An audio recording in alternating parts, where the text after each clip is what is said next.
देश के विभाजन की तारीख 14 अगस्त पर उत्तर प्रदेश के सीएम योगी आदित्यनाथ ने कभी न भूलने वाली तिथि बताया। उन्होंने इस दिन को विभाजन विभीषिका स्मृति दिवस के तौर पर बताते हुए कहा कि क्रांतिकारियों ने देश को स्वतंत्र कराया। बांग्लादेश में हिंदुओं पर हुए अत्याचार पर बोलते हुए सीएम योगी ने कहा कि बांग्लादेश में वही हो रहा है जो 1947 में हुआ। इन लोगों को सिर्फ वोट बैंक की चिंता है। ये फिर जाति के नाम पर विभाजन की कोशिश कर रहे हैं। कांग्रेस नेता राहुल गांधी ने कोलकाता के एक अस्पताल में डॉक्टर के रेप और हत्या के मामले में चुप्पी तोड़ दी है। बीते सप्ताह हुई इस घटना में राहुल गांधी ने एक्स पर पोस्ट पर कहा कि आरोपी को बचाने का प्रयास हो रहा है। इसके साथ ही उन्होंने हाथरस, उन्नाव और कठुआ में यौन उत्पीड़न की घटनाओं का जिक्र किया। इस तरह इशारे ही इशारे में उन्होंने ममता बनर्जी के अलावा बीजेपी शासित राज्यों की सरकारों को कटघरे में खड़ा करने की कोशिश की।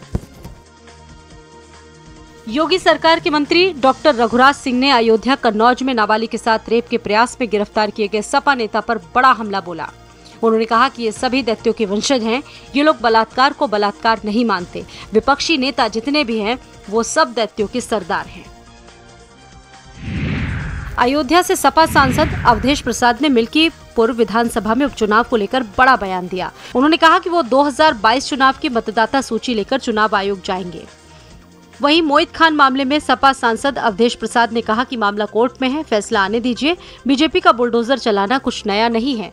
इन्हें जितना जनता का नुकसान करना है कर चुके हैं। अयोध्या में राम पथ पर लगाई गई 3800 बांस की लाइटें और भक्ति पथ पर 36 गोबू प्रोजेक्टर द्वारा लगाई गई लाइटें चोरी हो गई है, जिनकी कीमत 50 लाख रुपए से ज्यादा है। समाजवादी पार्टी के राष्ट्रीय अध्यक्ष अखिलेश यादव ने अयोध्या में रामपथ से लाइट चोरी होने के दावों पर प्रतिक्रिया दी। कन्नौज सांसद ने एक्स पर पोस्ट पर कहा कि तंज कसते हुए उन्होंने कहा कि इसलिए जनता तो पहले ही कह रही थी कि बिन बिजली के खड़ा है खंबा। बीजेपी सरकार मतलब अंधेर नगरी और सब तरफ अंधकार। पीजीआई की डॉक्टर के साथ करोड़ों की ठगी का मामला सामने आया है। साइबर ठगों ने पीजीआई की डॉक्टर रुचिका टंडन को डिजिटल अरेस्ट करके करोड़ों की वसूली की। ठगों ने सीबीआई अधिकारी बनकर डॉक्टर से कहा कि मनी लॉन्ड्रिंग में आपका नाम आया है। नवाब सिंह के मामले में बीजेपी लगातार समाजवादी पार्टी पर निशाना साध रही है।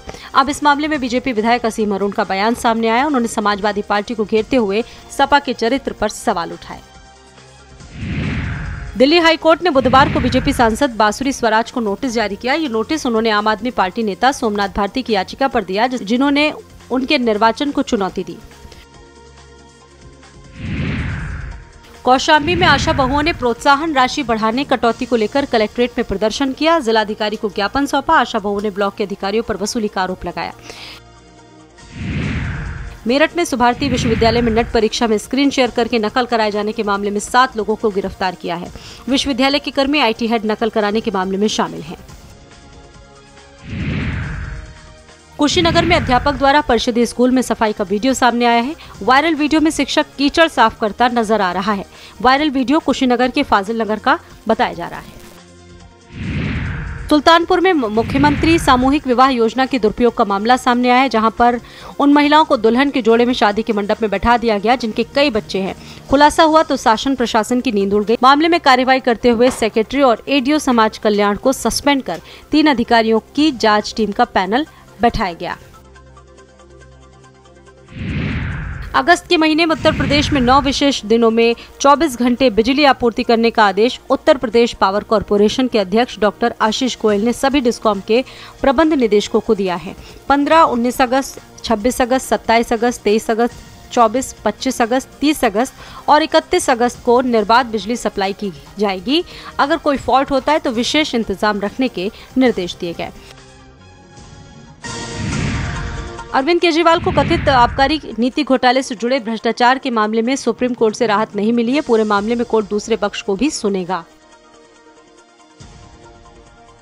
योगी सरकार पे कैबिनेट मंत्री संजय निषाद का उपचुनाव को लेकर बड़ा बयान सामने आया। उन्होंने कहा है कि निषाद पार्टी की एनडीए के सहयोग से चुनाव लड़ने की तैयारी है।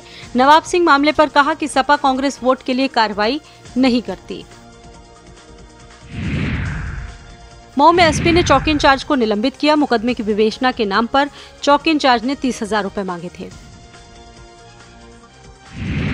डिप्टी सीएम ब्रजेश पाठक ने नवाब सिंह मामले पर कहा कि सपा गुंडई और अराजकता को बढ़ावा देती है।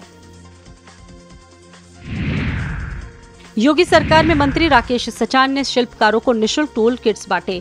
उन्होंने कहा कि कुम्हार समाज के युवाओं को स्वरोजगार के लिए नई राह मिली है। सीएम माटीकला रोजगार योजना से शिल्पकार आत्मनिर्भर बने। यूपी में इलेक्ट्रिक व्हीकल को वरीयता देने का प्रयास हो रहा है। वेब बेस्ड ई मोबिलिटी डैशबोर्ड ऐप विकसित कराया जाएगा। UP system development corporation limited को इसका जिम्मा दिया गया। नोएडा पुलिस ने फर्जी कॉल सेंटर का खुलासा किया है, जहां पर ठग नायका, मिंत्रा जैसी कई ई कॉमर्स साइट के नाम पर फर्जी सर्टिफिकेट तैयार करके कस्टमर के साथ ठगी करते थे। हापुड़ में विद्युत विभाग में भ्रष्टाचार का मामला सामने आया है। भ्रष्टाचार के मामले में अभी तक एसडीओ उमाकांत शर्मा पर कोई एफआईआर दर्ज नहीं हुई। एसडीओ ने अपने ऑपरेटर के खिलाफ 20,000 रुपए की रिश्वत लेने का केस दर्ज किया था। आधार कार्ड एक जरूरी दस्तावेज है जिसे हर किसी के साथ शेयर नहीं किया जा सकता, क्योंकि आधार कार्ड नंबर की मदद से ऑनलाइन फ्रॉड किया जा सकता है। ऐसे में आधार कार्ड यूजर को मास्क आधार कार्ड का इस्तेमाल करना चाहिए और इसकी वेरिफिकेशन के लिए इसको इस्तेमाल किया जा सकता है। अब आप पूछेंगे कि आखिर मास्क आधार कार्ड क्या है, तो बता दें कि मास्क आधार एक सुरक्षित तरीका है जिससे आप अपना पूरा आधार नंबर शेयर किए बिना अपनी पहचान को वेरीफाई कर सकते हैं। भारतीय क्रिकेट टीम को नया बॉलिंग कोच मिल गया है। बीसीसीआई सचिव जय शाह ने दक्षिण अफ्रीका के तेज गेंदबाज मोर्ने मोर्केल को भारतीय क्रिकेट टीम की गेंदबाजी का कोच नियुक्त किया है। मोर्ने मोर्केल का कार्यकाल 1 सितंबर से शुरू होगा। बांग्लादेश के खिलाफ टेस्ट सीरीज से वो अपना कार्यभार संभालेंगे।